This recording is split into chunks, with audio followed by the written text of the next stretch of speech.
Women's hospital यहाँ पे। तो मुझे फटाफट वो अंदर लेके गए, मुझे लिटाया एंड सबसे पहले वो बेबी की हार्ट बीट का ईसीजी करते हैं, तो वो ईसीजी मशीन लगाई एंड वहाँ पे हमें पता चला कि छोटू की हार्ट बीट एकदम सही, एकदम नॉर्मल चल रही है।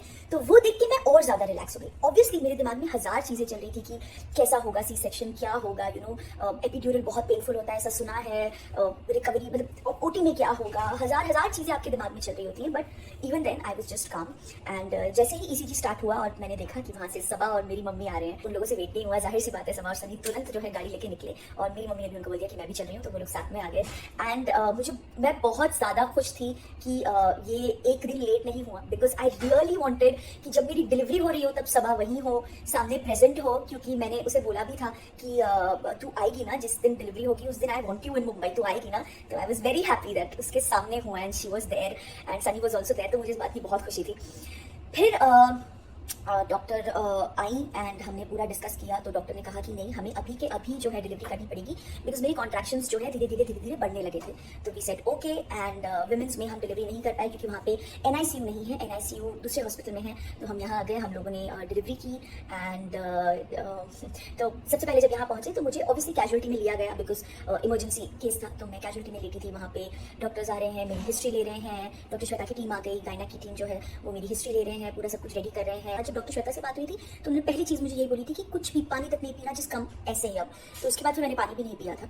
तो मैं वहाँ पहुँची तो मुझे तुरंत आईवी लगाया, सब कुछ। मैं वहाँ लेटी हुई हूँ और मम्मी सबा और शोएब तीनों, शोएब बेचारे इतने स्ट्रेस में, मतलब इतने घबराए हुए थे, लेकिन वो पूरी कोशिश कर रहे थे मेरे सामने स्ट्रॉन्ग बने रहने की। वो मुझे भी देख रहे हैं, फिर वो भाग के फॉर्म फिल करने भी जा रहे हैं रिसेप्शन पे and then he is coming back to me. उसके बाद बारी आई ओटी में जाने की एंड ओटी में जब मैं एंटर होने वाली थी तो मैं वो जो एक छोटा सा वेटिंग टाइप एरिया होता है, मैं वहाँ लेटी हुई थी। तो शोएब को उन्होंने भेज दिया चेंज करने के लिए। मेरा सिर्फ एक कंसर्न था कि मुझे शोएब अपने साथ ओटी में चाहिए। तो मैं हर बार, मतलब वो तो मैं शुरू से पूछ रही हूँ कि आप लोग ओटी में शोएब को अलाउ करोगे ना, आप लोग ओटी में शोएब को अलाउ करोगे ना। तो ये वाले यस अलाउ करेंगे।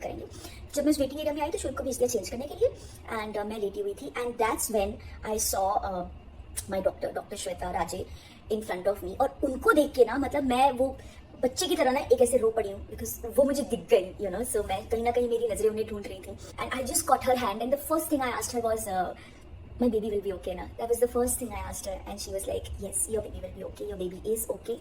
The only thing is it's going to be a premature baby, so the baby will need NICU care and the baby will need those minimum days in the NICU to recover and to cope with the normal air outside.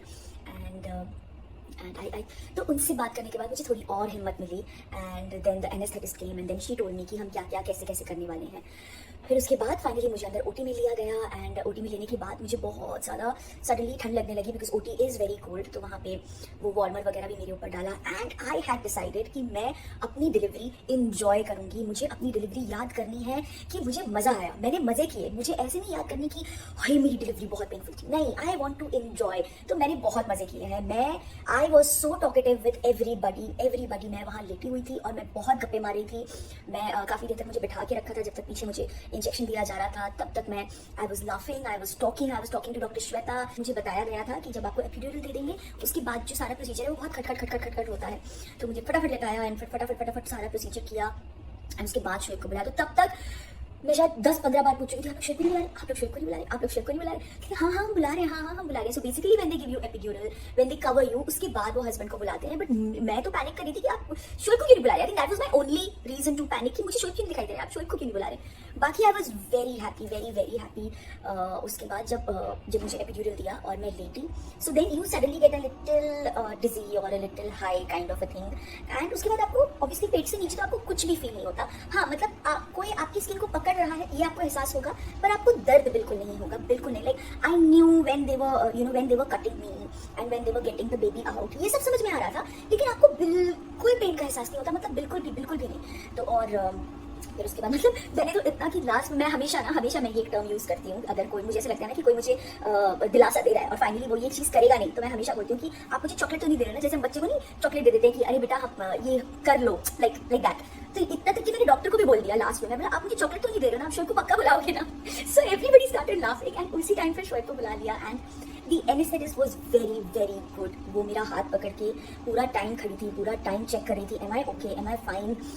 She was by my side here जब शोएब नहीं थे and फिर शोएब के आने के बाद भी वो कॉन्स्टेंटली एक चेक रखे हुई थी, वो इधर ही खड़ी थी एंड देन मुझे कट किया और बेबी को निकाला और तब तक शोएब आ गए थे। और शोएब बेचारे, उन्होंने ना दुनिया भर की बातें मुझसे कर ली होंगी ताकि मेरा ध्यान भटके और ताकि मैं ठीक रहूं, दुनिया भर की बातें। तो उन्होंने फिर जैसे ही निकालने वाले थे तब डॉक्टर ने पूछा कि so Deepika, Shoaib, what do you think, is it a boy और इज इट अ गर्ल? तो मैंने बोला मैम, मेरी गट फीलिंग तो पहले से है दैट इट्स अ बॉय। और जैसे ही बाहर निकाला एंड डॉक्टर ने बोला कंग्रेचुलेशन, इट्स अ बॉय। मैंने शोएब को बोला मैंने आपको बोला था, वो क्लिप आपने देखी होगी। एंड क्योंकि हम नाम डिसाइड कर चुके हैं तो मैंने नाम लेके बोला था कि मैम मुझे तो लगता है यही होगा। एंड मैंने शोएब को बोला मैंने आपको बोला था यही आ रहा है। बट ऑनेस्टली यू नो, वो जो उसकी क्राई जो कानों में पड़ी एंड उसके बाद मैं शोएब को देख रही थी क्योंकि Shoaib could follow him. Shoaib ने जैसे ही निकाला उसको विद ऑल दैट वो वाइट वाइट जो पे पूरा लगा होता है, ब्लड होता है, तो वहां से शोएब देख रहे हैं और वो उनको ट्रे पे लेके जा रहे हैं, छोटू को फिर क्लीन कर रहे हैं डॉक्टर, वो सब शोएब। तो मैं शोएब की आंखें देख रही थी बिकॉज शोएब वाज लाइक हाँ दीपी अभी ये करें, हाँ दीपी अभी ये करें। दैट मोमेंट ऑफ लाइफ, मतलब आप वर्ड्स में नहीं एक्सप्रेस कर सकते। यू नो, वो जो एक आपकी आपस की जो फीलिंग होती है, वो जो एक मोमेंट होता है, that's just something else. And उसके बाद फिर शोएब ने बोला मैं जाऊँ, मैं फोटो ले सकता हूँ एक? तो बोला हाँ हाँ बिल्कुल बिल्कुल। फिर उसको जैसे ही क्लीन किया शोएब ने, शोएब उसकी फोटो लेके आए, फिर आए मेरे पास बैठे, कहते दीपी बहुत क्यूट है, ऐसा है वैसा है, ये है वो है, मुझे बता रहे थे। Then the doctor wrapped him in a cloth and got him here, and I think that is the most beautiful moment of a lady's life, you know, when you see your baby right here in front of you and it's your baby, you've got him out of yourself. That moment I was just looking at him and वो रो रहा था, and the minute I touched my cheek to his forehead he would go a little quiet, then again I would look at him again, like फिर से मैं उसके गाल से, उसके माथे से अपना गाल चिपका रही हूँ तो वो चुप हो रहा है।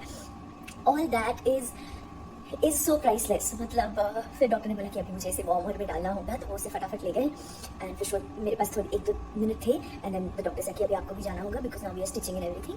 And then they took around 20-25 minutes to stitch me up and then I was fine, I was out, I was sent to the recovery area. वहाँ पे भी शोएब आके मुझसे मिले और रिकवरी एरिया में आपको हाफ एन आवर रहना पड़ता है। तो Shoaib met me and then he said कि चलो मैं अभी बाहर हूँ, क्योंकि वहाँ पे शोएब अलाउड नहीं थे।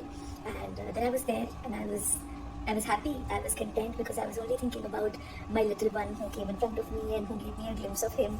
And मैं बस उसे वही याद कर करके वो रिकवरी का आधा घंटा कैसे निकल गया पता नहीं चला मुझे।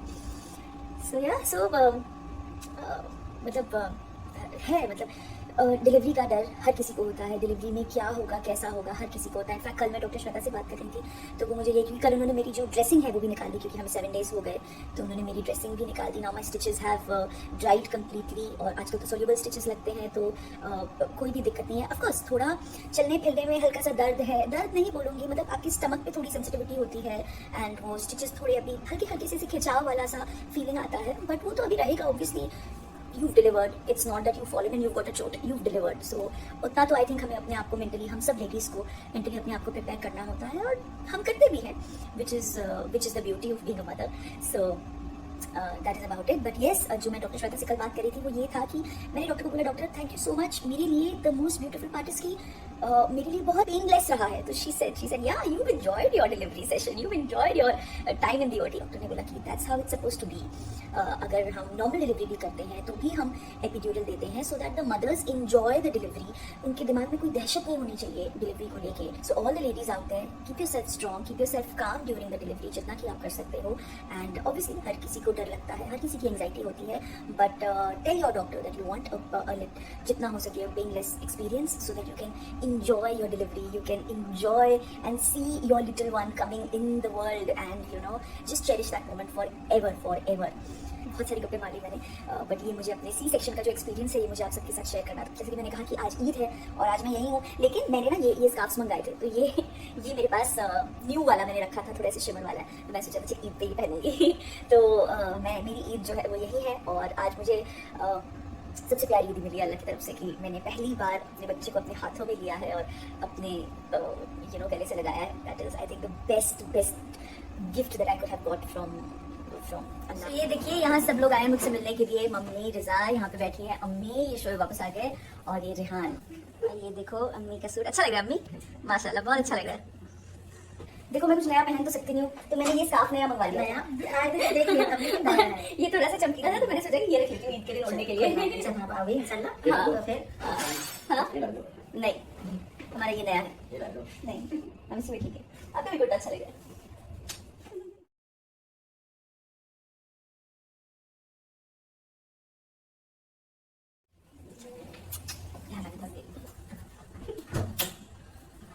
दिखाओ आपकी भी ड्रेस अच्छी लगी थी। चलो आपको यही अच्छी लगी थी। हाँ तुम भी मिरर में स्टाइल मार लो। अच्छा लग रहा है। हाँ हाँ आप भी अच्छे लग रहे हो। चलो अल्लाह हाफिज, अल्लाह हाफिज, अल्लाह हाफिज। हाँ सो ये देखो मुझे ईद विश करने और कौन आया है। सो आज मेरी ईद जो है वो यहाँ रही है। आप लोगों ने देखा अम्मी वाले तो आए थे और अब ये दोनों आए हैं ईद विश करने के लिए। और कुछ अच्छा अच्छा खाना भी घर से लेके आए हैं, शुगर खाएंगे क्योंकि यहाँ नॉनवेज अलाउड नहीं है। तो मैं जब निकल जाऊंगी तब खाऊंगी, है ना, मेरा उधार रहा। तो चलिए अभी लोग आए हैं, अभी कपड़े वपड़े मारेंगे, हम लोग खाना वाना खाएंगे और ये लोग उससे पहले मैं यही खत्म करती हूँ। सो बेसिकली मैंने सबको अपनी जर्नी बताई है।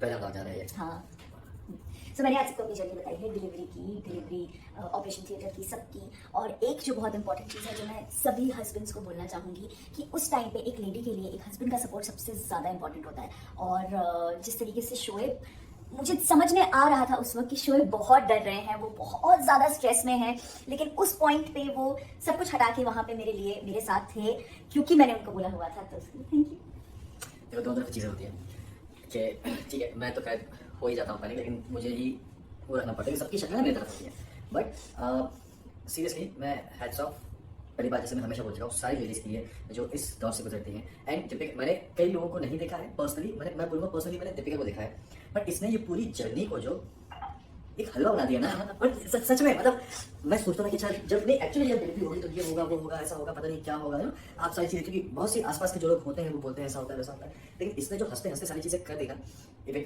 8 महीने की जो प्रेगनेंसी की पूरी जर्नी, फिर चाहे वो घर से लेके हॉस्पिटल तक का लास्ट जिस दिन ये लेबर स्टार्ट हुआ, घर से लेके हॉस्पिटल तक का सफर हंसते हंसते, एंड देन उसके बाद ओटी में तो उसने बताया होगा, आपने देखा होगा, मैंने एक छोटी सी क्लिप डाली थी जहाँ पे मैंने बोला था, तो वो पूरा दौर ना उसके बाद में बैठ के मैं सोच रहा था कि यार अच्छा ऐसे भी होता है। तो इतना आसान इतना इजी बना दिया इसने अपने आप में, क्योंकि जिसके चेहरे पे हंसी थी तो शायद मुझे भी कहीं ना कहीं रिलैक्स था, ओके ठीक है। और अगर ये पैनिक कर जाती चीज़ होती तो और ज्यादा घबराहट होती। हाँ शोएब का सबसे बड़ा स्ट्रेस था कि मैं पैनिक ना करूं। वो जब भी डिलीवरी की बात करते थे, शोएब मुझे हमेशा बोलते थे तो पैनिक मत करना, तुम संभाल लेना। ये पैनिक हो जाती है बीच में। और नॉर्मली क्या होता है कि एपिड्यूरल में जब हाफ बॉडी पार्ट नीचे का जब नम होता है ना, और आपके इंसान के दिमाग में खुराफात तो होती है, जब बॉडी नम हो जाती है तो बहुत हिलाने की कोशिश करता है, पैर उठाने की कोशिश करता है, तो जब नहीं होता तो हमेशा इसका है कि कहीं भी एक ऐसा फील करती है कि मैं बंद गई हूँ, फिर चाहे वो लिफ्ट हो चाहे वो जहाँ भी, तो इसको थोड़ा सा वो क्लॉस्ट्रोफोबिक होता है, वो अनइजीनेस की शुरू हो जाती है पैनिक। तो तुम वो मत करना, बस बाकी मैं संभाल लूंगा, तुम पैनिक मत करना, क्योंकि तुम्हारा बॉडी नम होगा इतना।